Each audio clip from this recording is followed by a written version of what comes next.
क्या ये पता है कि हाल ही में भारत में कुछ ऐसे नए नियम लागू हुए हैं जो सीधे सीधे पैसे और पहचान से जुड़े हैं? हो सकता है इसका असर हम सब पर पड़े। तो चलिए एक एक करके इन सभी बड़े बदलावों को समझते हैं। जी हाँ, 1 नवंबर 2025 से कुछ बड़े नियम बदल गए हैं और ये बदलाव सिर्फ एक दो जगह नहीं, बल्कि बैंकिंग से लेकर डिजिटल पहचान तक कई चीजों पर असर डालने वाले हैं। इसलिए इनके बारे में जानना सबके लिए बहुत जरूरी हो जाता है। अब सवाल ये उठता है कि क्या इन नियमों का हम पर कोई असर पड़ेगा? तो इसका जवाब है बिल्कुल पड़ेगा। तो आखिर ये बदलाव हैं क्या और इनसे हमारी रोजमर्रा की जिंदगी पर क्या फर्क पड़ने वाला है? चलिए इसी को समझते हैं। तो सबसे पहले बात करते हैं बैंकिंग की। यहाँ एक बहुत बड़ा अपडेट आया है जो हमारी मेहनत की कमाई पर हमें पहले से कहीं ज्यादा कंट्रोल देता है। असल में इसका मकसद परिवारों को भविष्य में होने वाले झगड़ों से बचाना और प्रोसेस को आसान बनाना है। देखिए, पहले क्या होता था? एक बैंक अकाउंट के लिए सिर्फ एक ही नॉमिनी बनाया जा सकता था, लेकिन अब ये नियम पूरी तरह से बदल गया है। अब एक ही अकाउंट के लिए 4 नॉमिनी तक चुने जा सकते हैं। और इसका सबसे बड़ा फायदा ये है कि अब अपनी संपत्ति को अपनी मर्जी से बांटा जा सकता है। मतलब ये भी तय कर सकते हैं कि किसे कितना हिस्सा मिलेगा। इससे होता क्या है कि भविष्य में परिवार के अंदर किसी भी तरह के झगड़े या कंफ्यूजन की गुंजाइश ही नहीं रहती। और हाँ, एक और बात, अब ये बैंकों की जिम्मेदारी है कि वो अपने ग्राहकों को इस नई सुविधा के बारे में साफ साफ बताएं, ताकि हर कोई अपने अधिकारों को जाने और उनका सही इस्तेमाल कर सके। अच्छा, बैंकिंग से आगे बढ़कर अब बात करते हैं क्रेडिट कार्ड की।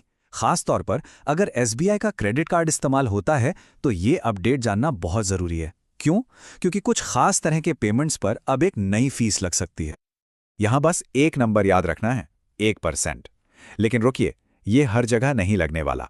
तो चलिए समझते हैं कि ये फीस कब और कहां लगेगी। अब यहां पर समझने वाली बात यह है कि ये फीस इस बात पर निर्भर नहीं करती कि पेमेंट किस चीज के लिए हो रहा है, बल्कि इस बात पर निर्भर करती है कि पेमेंट कैसे किया जा रहा है। जैसे अगर किसी थर्ड पार्टी ऐप से एजुकेशन फीस दी तो चार्ज लगेगा, लेकिन सीधे स्कूल की वेबसाइट पर दी तो नहीं लगेगा। तो अगली बार पेमेंट करते समय इस बात का ध्यान रखना बहुत जरूरी है। चलिए अब पैसों की दुनिया से निकलकर डिजिटल आइडेंटिटी की तरफ चलते हैं और यहां आधार कार्ड से जुड़ी एक अच्छी खबर है। यूआईडीएआई मतलब जो संस्था आधार कार्ड बनाती है, उसने पर्सनल जानकारी को ऑनलाइन अपडेट करने के प्रोसेस को अब और भी आसान कर दिया है। इसका मतलब ये हुआ कि अब नाम, पता या जन्मतिथि जैसी चीजें घर बैठे ही ऑनलाइन अपडेट की जा सकती हैं। लेकिन हां, एक बात याद रखनी होगी, फिंगरप्रिंट या आंखों की स्कैनिंग जैसे बायोमेट्रिक अपडेट के लिए अभी भी आधार केंद्र ही जाना पड़ेगा। और आखिर में कुछ खास अपडेट्स हैं बिजनेस ओनर्स और सरकारी पेंशनर्स के लिए। यहां कुछ तारीखें हैं जिन पर खास ध्यान देना जरूरी है। पेंशनर्स के लिए अपना सालाना लाइफ सर्टिफिकेट जमा करने के लिए 1 से 30 नवंबर तक का समय है। वहीं सरकारी कर्मचारियों के लिए एनपीएस से पुरानी पेंशन स्कीम में जाने की आखिरी तारीख 30 नवंबर है। तो ये डेडलाइंस बिल्कुल मिस ना करें। दरअसल इन सभी बदलावों के पीछे एक ही सोच है। चाहे वो क्लेम सेटलमेंट हो, पेंशन हो या फिर नया बिजनेस शुरू करना हो, हर प्रोसेस को आसान, तेज और ज्यादा पारदर्शी बनाया जाए। तो चलिए इन सारी बातों को फटाफट समराइज कर लेते हैं। पहली, अपने बैंक नॉमिनेशंस को जरूर रिव्यू करें। आप 4 नॉमिनी रख सकते हैं। दूसरी, एसबीआई कार्ड से कुछ खास पेमेंट पर 1% फीस का ध्यान रखें। तीसरी, आधार में छोटे मोटे डेमोग्राफिक अपडेट के लिए ऑनलाइन पोर्टल का इस्तेमाल करें। और चौथी, पेंशन से जुड़ी 30 नवंबर की डेडलाइन बिल्कुल ना भूलें।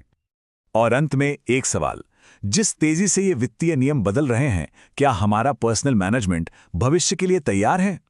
ये बदलाव एक तरह से रिमाइंडर है कि हमें भी समय समय पर अपने फाइनेंशियल और एडमिनिस्ट्रेटिव तरीकों को अपडेट करते रहना चाहिए।